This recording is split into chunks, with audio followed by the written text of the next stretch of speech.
अस्सलाम वालेकुम जी आया नूं। ਅੱਜ ਸਾਡੀ बड़ी खुशकिस्मती है कि ਅੱਜ ਅਸੀਂ ऐसी बुजुर्ग शख्सियत ਦੇ ਨਾਲ बैठे हैं जिन्हों ने 1947 ਦੇ ਵੰਡ ਦੇ ਵੇਲੇ ਦੀ ਸਾਰਾ ਹਾਲ ਆਪਣੀ ਅੱਖਾਂ ਨਾਲ ਦੇਖਿਆ। ਅੱਜ ਉਹਨਾਂ ਨਾਲ ਤੁਹਾਨੂੰ ਬੁਲਾਉਂਦੇ ਹਾਂ ਔਰ ਉਹਨਾਂ ਕੋਲੋਂ ਪੁੱਛਦੇ ਹਾਂ ਕਿ ਉਹਨਾਂ ਨੇ ਵੰਡ ਦਾ ਹਾਲ ਆਪਣੀ ਅੱਖਾਂ ਨਾਲ ਕਿਸ ਤਰ੍ਹਾਂ ਵੇਖਿਆ। अस्सलाम वालेकुम बुजुर्गो। वालेकुम अस्सलाम। ਤੁਹਾਡਾ ਕੀ ਨਾਂ ਹੈ? मेरा नाम है रशीद अहमद। ਤੁਹਾਡੇ ਵਾਲਿਦ ਸਾਹਿਬ ਦਾ ਕੀ ਨਾਂ ਸੀ? वाले साहब का नाम सी मोहम्मद बूटा। ਤੁਹਾਡੇ ਦਾਦਾ ਜੀ ਦਾ ਕੀ ਨਾਂ ਸੀ? दादा जी का नाम सी चौधरी अला बख्श। ਤੁਹਾਡੇ ਨਾਨਾ ਜੀ ਦਾ ਕੀ ਨਾਂ ਸੀ? नाना जी का नाम सी चौधरी खुदा बख्श। ਤੁਹਾਡੇ ਪਰਨਾਨਾ ਦਾ ਕੀ ਨਾਂ ਸੀ? और नाना का नाम सीगा चौधरी मोहम्मद बख्श। ਤੁਹਾਡੇ ਦਾਦਾ ਜੀ ਕੀ ਕਰਦੇ ਸਨ? दादा जी मंडी ਦੇ ਵਿੱਚ ਕੰਮ ਕਰਦੇ ਸਨ, ਸਬਜ਼ੀ ਮੰਡੀ 'ਚ ਕੰਮ ਕਰਦੇ ਸਨ। ਤੁਹਾਡੇ ਨਾਨਾ ਜੀ ਕੀ ਕੰਮ ਕਰਦੇ ਸਨ? ਨਾਨਾ ਜੀ ਰੇਲਵੇ ਦੇ ਵਿੱਚ ਮੁਲਾਜ਼ਮ ਸਨ। ਔਰ ਤੁਹਾਡੇ ਪਰਨਾਨਾ ਜੀ ਕੀ ਕੰਮ ਕਰਦੇ ਸਨ? ਪਰ ਨਾਨਾ ਜੀ ਉੱਥੇ ਸਬਜ਼ੀ ਮੰਡੀ ਜਲੰਧਰ ਦੇ ਵਿੱਚ ਆੜਤ ਦੀ ਦੁਕਾਨ ਸੀ। ਔਰ ਕਿਸ ਨਾਂ ਨਾਲ ਮਸ਼ਹੂਰ ਸਨ ਉਹ? ਉਹਨਾਂ ਦਾ ਨਾਮ ਤੇ ਸੀਗਾ ਚੌਧਰੀ ਮੁਹੰਮਦ ਬਖਸ਼। ਆਮ ਤੌਰ 'ਤੇ ਉਹਨਾਂ ਨੂੰ ਚੌਧਰੀ ਮੰਦੂ ਕਹਿੰਦੇ ਸਨ। ਤੁਹਾਡੀ ਇਸ ਵੇਲੇ ਉਮਰ ਕਿੰਨੀ ਹੈ? ਇਸ ਵੇਲੇ ਮੇਰੀ ਉਮਰ ਹੈਗੀ ਹੈ ਕੋਈ 85 ਸਾਲ। ਜਿਸ ਵੇਲੇ ਵੰਡ ਹੋਈ ਉਸ ਵੇਲੇ ਤੁਹਾਡੀ ਉਮਰ ਕਿੰਨੀ ਸੀ? ਉਸ ਵੇਲੇ ਮੈਂ ਕੋਈ 12 ਸਾਲ ਦਾ। ਤੁਸੀਂ ਪੜ੍ਹਦੇ ਸੋ? ਮੈਂ ਉਸ ਵੇਲੇ 5ਵੀਂ ਜਮਾਤ 'ਚ ਪੜ੍ਹਦਾ ਸਾਂ। ਕਿਹੜੇ ਸਕੂਲ 'ਚ ਪੜ੍ਹਦੇ ਸੋ? ਮੈਂ ਆਪਣੇ ਇਸਲਾਮੀਆ ਹਾਈ ਸਕੂਲ ਜਲੰਧਰ 'ਚ ਪੜ੍ਹਦਾ ਸਾਂ। 5ਵੀਂ ਕਲਾਸ ਤੋਂ ਪਹਿਲੇ ਕਿਹੜੇ ਸਕੂਲ ਵਿੱਚ ਪੜ੍ਹਦੇ ਸੋ? 5ਵੀਂ ਕਲਾਸ ਤੋਂ ਪਹਿਲੇ ਮੈਂ ਆਪਣੇ ਬਸਤੀ ਸ਼ੇਖ ਦਰਵੇਸ਼ ਦੇ ਵਿੱਚ ਪ੍ਰਾਇਮਰੀ ਸਕੂਲ ਦੇ ਵਿੱਚ ਜਿਹੜੇ ਤਾਲੀਮ ਸੀਗਾ। ਉਹਦੇ ਵਿੱਚ ਤੁਹਾਨੂੰ ਜਿੱਥੇ ਪੜ੍ਹਦੇ ਸੋ ਤੁਹਾਨੂੰ ਕਿਸੇ ਆਪਣੇ ਟੀਚਰਾਂ ਦੇ ਨਾਂ ਯਾਦ ਨੇ?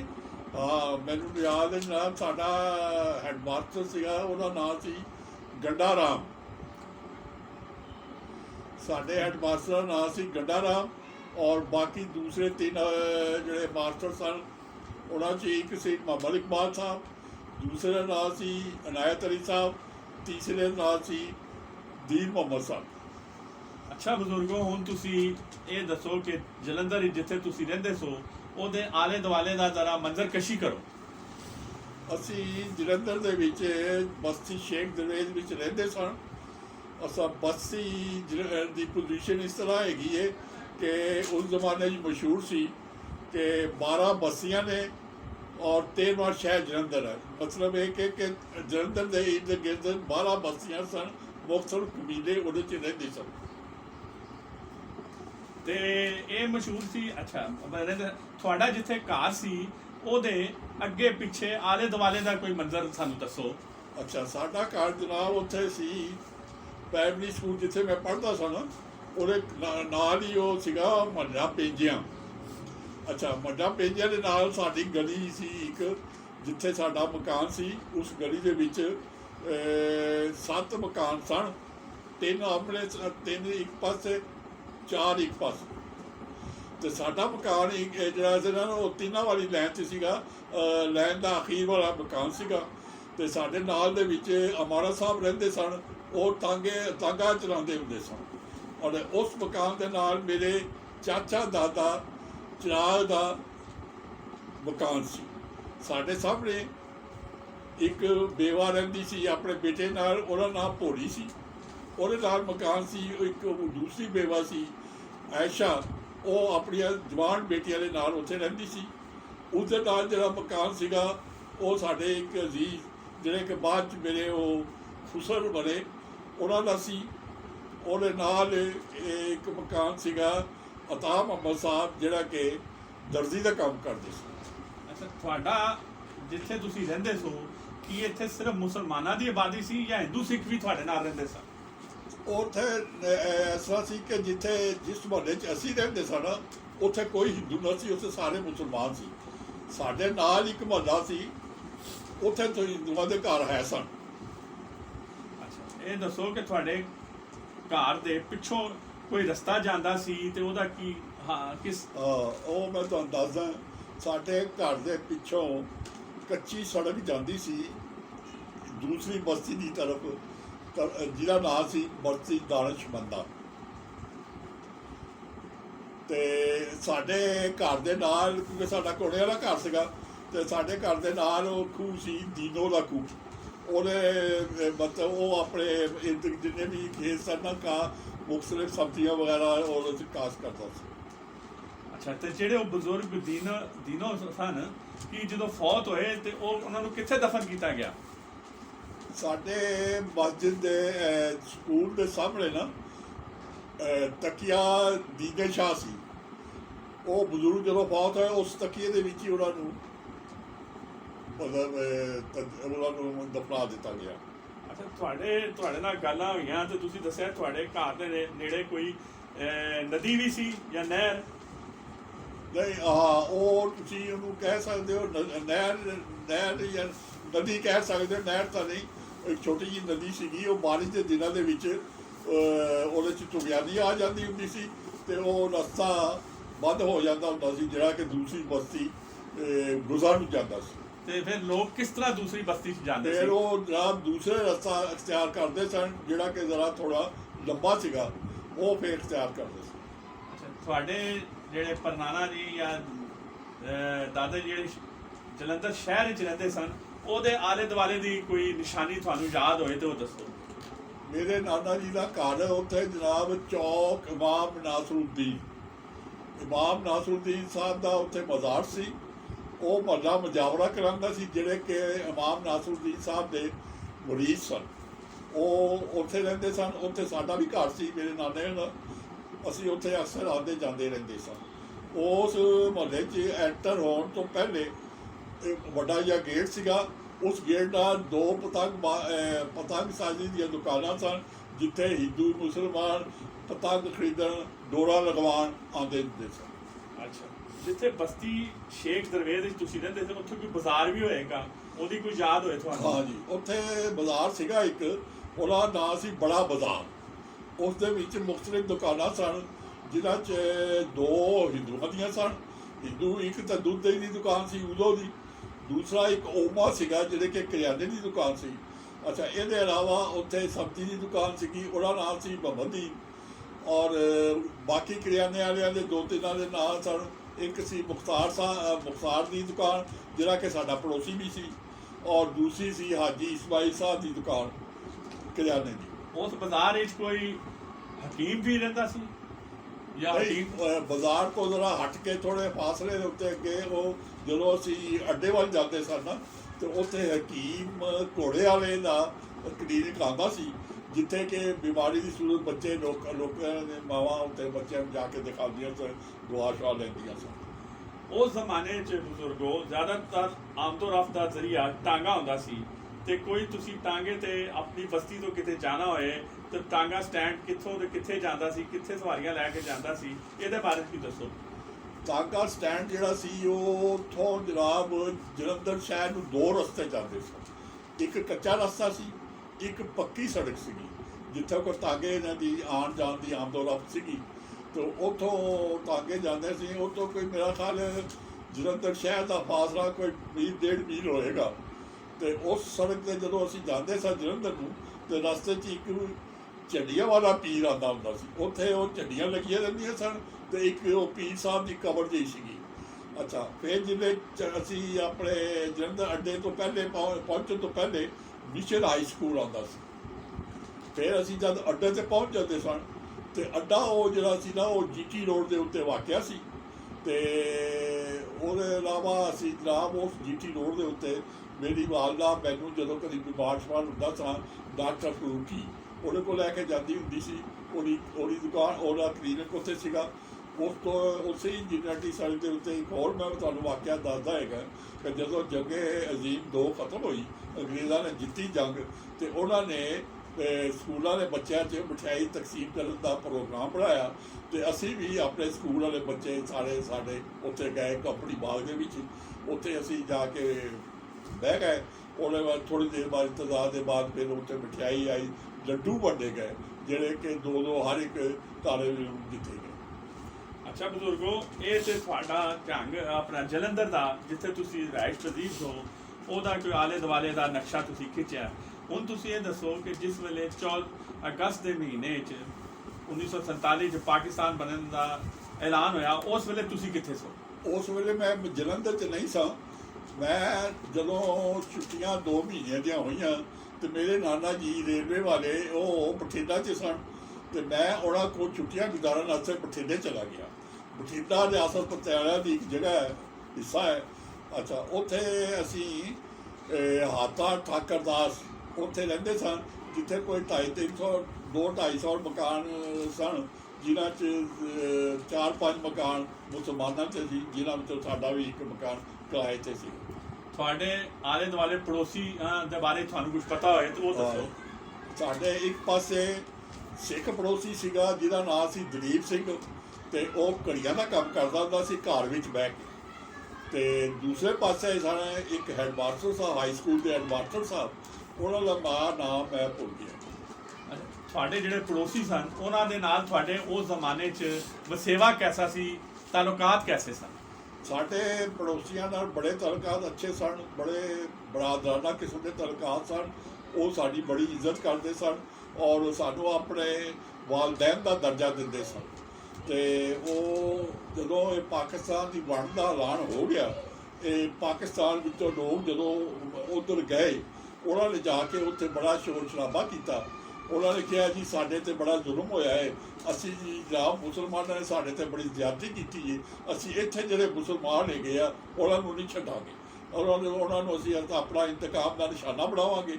ਤੇ ਸਾਡੇ ਪੜੋਸੀ ਜਿਹੜੇ ਸਨ ਉਸ ਰਾਤ ਉਹਨਾਂ ਨੇ ਸਾਡਾ ਸਾਰਾ ਪਹਿਰਾ ਦਿੱਤਾ ਔਰ ਜਦ ਉਹ ਹਮਲਾ ਕਰਨ ਵਾਸਤੇ ਆਏ ਤਾਂ ਉਹਨਾਂ ਨੇ ਕਿਹਾ ਬਈ ਅਸੀਂ ਇਹਨਾਂ ਤੇ ਕੋਈ ਨੁਕਸਾਨ ਪਹੁੰਚਾਉਣਾ ਨਹੀਂ ਚਾਹੁੰਦੇ, ਕਿਉਂਕਿ ਸਾਡੇ ਵਾਲਦੈਨ ਨੇ, ਇਹ ਸਾਡੇ ਨਾਲ ਵਾਲਦੈਨਾਂ ਦੀ ਤਰ੍ਹਾਂ ਰਹਿੰਦੇ ਨੇ, ਤੇ ਅਸੀਂ ਇਹਨਾਂ ਦੀ ਨੁਕਸਾਨ ਨਹੀਂ ਹੋਣ ਦਿਆਂਗੇ।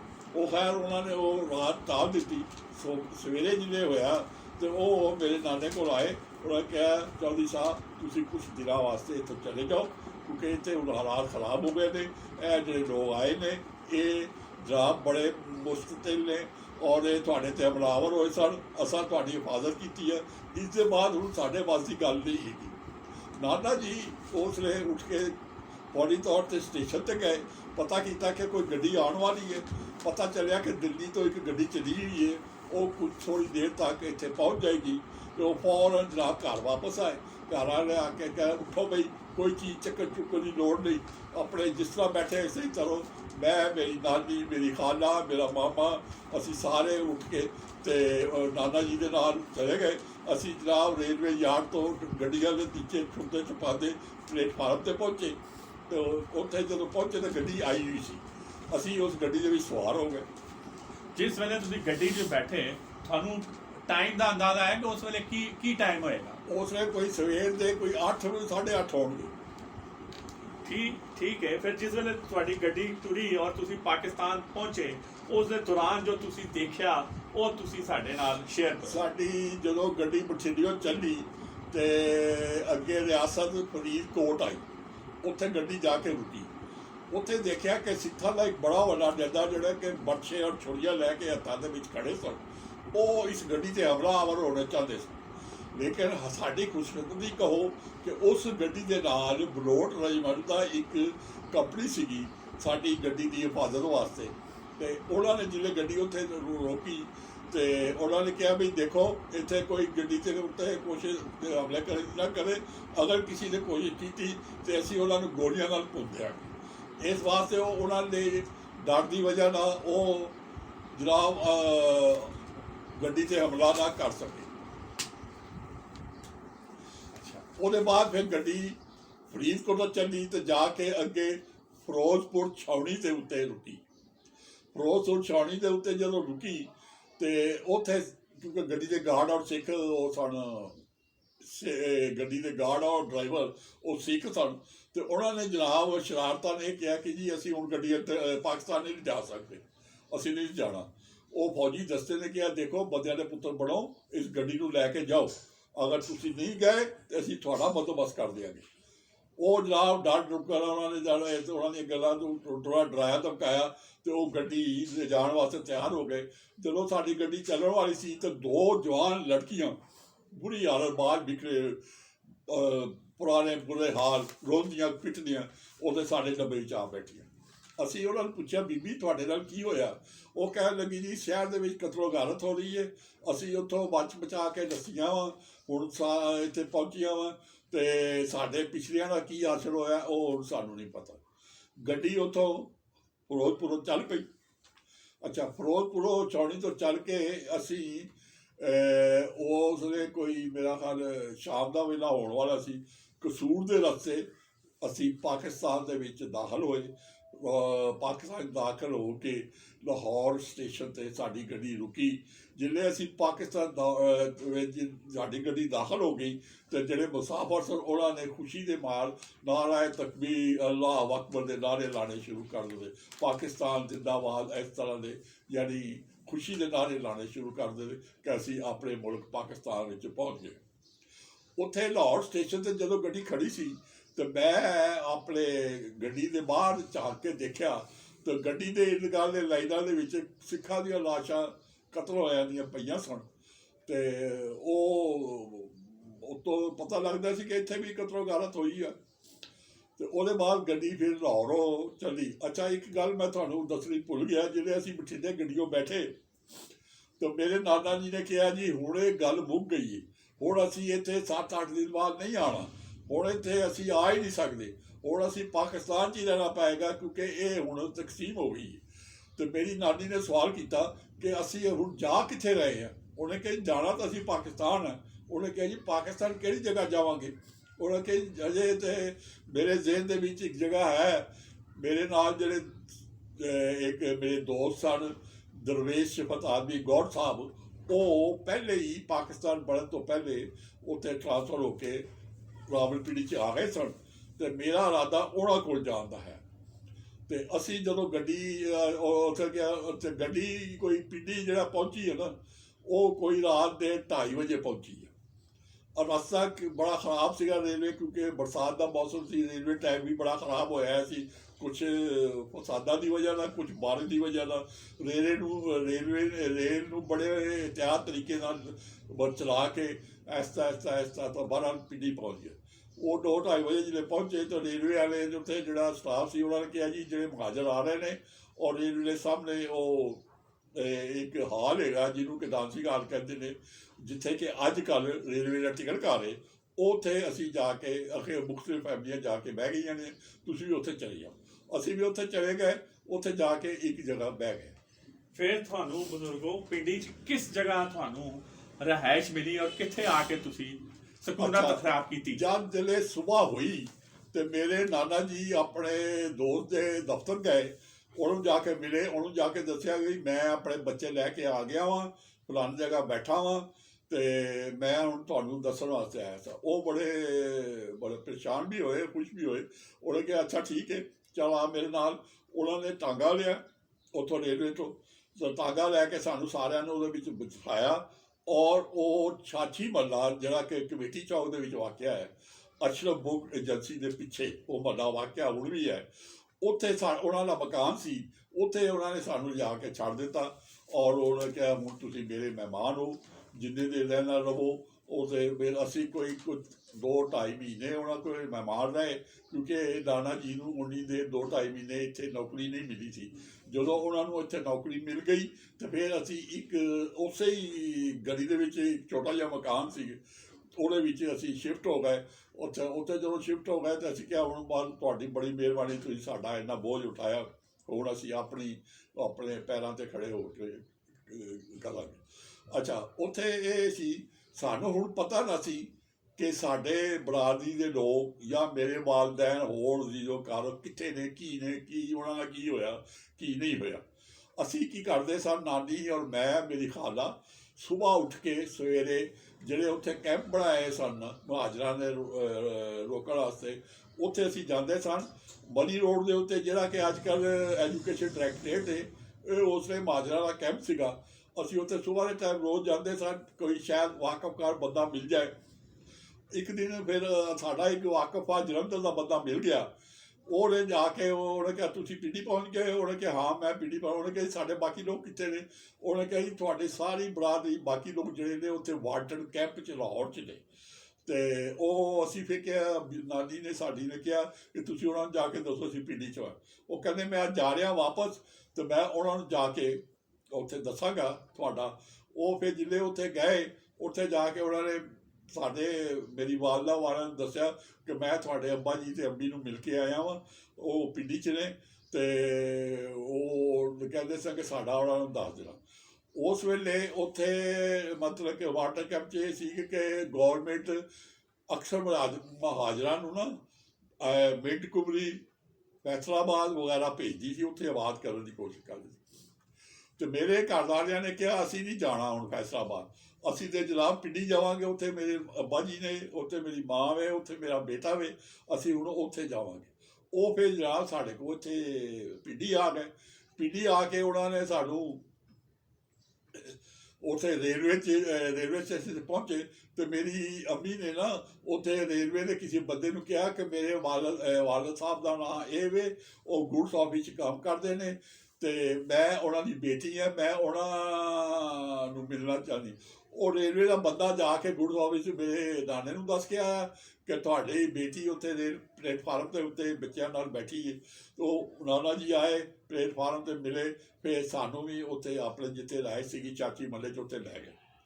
ਉਸ ਵੇਲੇ ਫਿਰ ਹੁਣ ਉਹ ਮੁਕੱਦਮਾ ਸਾਡੇ ਵਾਸਤੇ ਛੋਟਾ ਪੈ ਗਿਆ, ਤੇ ਉਹਨਾਂ ਨੂੰ ਰੇਲਵੇ ਦੇ ਇੱਕ ਦੋਸਤ ਸਨ, ਉਹਨਾਂ ਨੇ ਕਿਹਾ ਜੀ ਮੇਰੇ ਕੋਲ ਮਕਾਨ ਅਕਾਲਗੜ੍ਹ ਦੇ ਵਿੱਚ ਹੈ, AA 1094 ਗਲੀ ਨੰਬਰ 3, ਉੱਥੇ ਤੁਸੀਂ ਚਲੇ ਜਾਓ, ਉੱਥੇ ਰਹੋ, ਮੈਂ ਉਹ ਮਕਾਨ ਛੱਡਣ ਵਾਲਾ ਹਾਂ। ਅਸੀਂ ਫਿਰ ਉੱਥੇ ਚਲੇ ਗਏ, ਉੱਥੇ ਅਕਾਲਗੜ੍ਹ ਦੇ ਵਿੱਚ, ਉੱਥੇ ਫਿਰ ਸਾਰੀ ਬਾਕੀ ਜ਼ਿੰਦਗੀ ਜਿਹੜੀ ਹੈ ਨਾ ਅਸੀਂ ਉੱਥੇ ਗੁਜ਼ਾਰੀ। ਅਕਾਲਗੜ੍ਹ ਦੇ ਆਲੇ ਦੁਆਲੇ ਕੋਈ ਮਸ਼ਹੂਰ ਜਗ੍ਹਾ ਜਾਂ ਕੋਈ ਜਗ੍ਹਾ ਉਹਦੇ ਬਾਰੇ? ਅਕਾਲਗੜ੍ਹ ਦੇ ਆਲੇ ਦੁਆਲੇ ਮਸ਼ਹੂਰ ਜਗ੍ਹਾ ਸੀ ਬਾਗ ਸਰਦਾਰਾ, ਇੱਕ ਸੀਗਾ ਇੰਡਸਟਰੀਅਲ ਸਕੂਲ, ਤੇ ਇਹ ਦੋ ਜਿਹੜੀ ਮਸ਼ਹੂਰ ਜਗ੍ਹਾ ਸਨ। ਅੱਛਾ, ਉਹਦੇ ਨਾਲ ਹੀ ਫਿਰ ਅਕਾਲਗੜ੍ਹ ਤੋਂ ਥੋੜ੍ਹੇ ਜਿਹੇ ਫਾਸਲੇ ਦੇ ਉੱਤੇ ਰਾਜਾ ਬਾਜ਼ਾਰ ਸੀਗਾ, ਤੇ ਉਹ ਹੀ ਸੀ। ਅੱਛਾ ਨਾਜ਼ਰੀਨ, ਤੁਸੀਂ ਇਹਨਾਂ ਬਜ਼ੁਰਗਾਂ ਦਾ ਸਾਰਾ ਹਾਲ ਵੰਡ ਦਾ ਕਿਸ ਤਰ੍ਹਾਂ ਇਹ ਬਠਿੰਡਾ ਤੋਂ ਤੁਰੇ ਔਰ ਪਿੰਡੀ ਪਹੁੰਚੇ, ਇਹਨਾਂ ਨੇ ਆਪਣੀ ਜ਼ਬਾਨੀ ਦੱਸਿਆ ਔਰ ਜੋ ਕੁਛ ਇਹਨਾਂ ਨੇ ਆਪਣੀ ਅੱਖਾਂ ਨਾਲ ਦੇਖਿਆ ਸੀ। ਅਸੀਂ ਉਮੀਦ ਕਰਦੇ ਹਾਂ ਕਿ ਇਹਨਾਂ ਨੇ ਜੋ ਜਲੰਧਰ ਦੇ ਬਾਰੇ ਦੱਸਿਆ ਔਰ ਬਠਿੰਡਾ ਦੇ ਬਾਰੇ ਦੱਸਿਆ, ਸਾਡੇ ਇਹ ਵੀਲੌਗ ਦੇਖਣਗੇ, ਤੇ ਅਗਰ ਉਹਨਾਂ ਵਿੱਚੋਂ ਕੋਈ ਕਿਸੇ ਦਾ ਬਜ਼ੁਰਗ ਜਾਂ ਉਹਨਾਂ ਦੀ ਅੱਗੋਂ ਆਲ ਔਲਾਦ ਜ਼ਿੰਦਾ ਹੈ, ਤੇ ਉਹ ਆਪਣੀ ਰਾਹੀਂ ਸ਼ਾਇਦ ਇਸ ਵੀਡੀਓ ਨੂੰ ਦੇਖਦੇ ਹੋਏ ਉੱਥੇ ਦੇ ਵੀਡੀਓ ਵੀ ਸਾਡੇ ਨਾਲ ਸ਼ੇਅਰ ਕਰਨ ਕਿ ਜਿਹੜੀ ਅਸੀਂ ਆਪਣੇ ਬਜ਼ੁਰਗਾਂ ਦੇ ਨਾਲ ਇੱਥੇ ਉਹਨਾਂ ਨੂੰ ਵੀਡੀਓ ਦੀ ਰਾਹੀਂ ਉਹਨਾਂ ਦਾ ਉਹ ਇਲਾਕਾ ਉਹਨਾਂ ਨੂੰ ਦਿਖਾ ਦਈਏ ਕਿ ਜਿੱਥੇ ਉਹਨਾਂ ਦਾ ਬਚਪਨ ਗੁਜ਼ਰਿਆ। ਅੱਛਾ ਬਜ਼ੁਰਗੋ, ਅਖੀਰ ਵਿੱਚ ਦੱਸੋ ਕਿ ਜਿੱਥੇ ਤੁਹਾਡਾ ਬਚਪਨ ਗੁਜ਼ਰਿਆ, ਉਹ ਜਿੱਥੇ ਬਚਪਨ ਗੁਜ਼ਰਿਆ ਹੋਏ ਉਹ ਇਨਸਾਨ ਨੂੰ ਹਮੇਸ਼ਾ ਯਾਦ ਹੁੰਦਾ। ਕੀ ਤੁਹਾਡਾ ਕਦੀ ਦਿਲ ਕਰਦਾ ਹੈ ਕਿ ਉਸ ਇਲਾਕੇ ਜਾ ਕੇ ਦੇਖੋ ਤੁਸੀਂ ਕਿ ਜਿੱਥੇ ਤੁਹਾਡਾ ਬਚਪਨ ਗੁਜ਼ਰਿਆ? ਉਹਨੇ ਇਹ ਵੰਡ ਦਾ ਮਾਮਲਾ ਐਸਾ ਸੀਗਾ ਕਿ ਹੁਣ ਇਹ ਤਕਸੀਮ ਇਸ ਤਰ੍ਹਾਂ ਦੀ ਹੋ ਗਈ ਸੀ ਕਿ ਇੱਕ ਮੁਸਲਮਾਨਾਂ ਅਤੇ ਹਿੰਦੂਆਂ ਦੇ ਜਜ਼ਬਾਤਾਂ 'ਚ ਬਹੁਤ ਨਫ਼ਰਤ ਪੈਦਾ ਹੋ ਗਈ ਸੀ ਇੱਕ ਦੂਸਰੇ ਦੇ ਖਿਲਾਫ। ਤੇ ਅਗਰ ਕੁਦਰਤੀ ਤੌਰ 'ਤੇ ਦਿਲ 'ਤੇ ਕਰਦਾ ਉੱਥੇ ਜਾਣ ਦਾ, ਲੇਕਿਨ ਉਹਨਾਂ ਦੇ ਬੋਝ ਔਰ ਨਫ਼ਰਤ ਦੀ ਵਜ੍ਹਾ ਨਾਲ ਉੱਥੇ ਆਉਣਾ ਜਾਣਾ ਜਿਹੜਾ ਸੀ ਨਾ ਉਹ ਪਸੰਦ ਨਹੀਂ ਕੀਤਾ ਜਾਂਦਾ। ਚਲੋ ਠੀਕ ਹੈ ਬੜਾ ਬਜ਼ੁਰਗੋ, ਬੋਝ ਵਗੈਰਾ। ਠੀਕ ਹੈ ਬਜ਼ੁਰਗੋ, ਬਹੁਤ ਸ਼ੁਕਰੀਆ, ਤੁਸੀਂ ਸਾਨੂੰ ਟਾਈਮ ਦਿੱਤਾ। ਖੁਦਾ ਹਾਫਿਜ਼।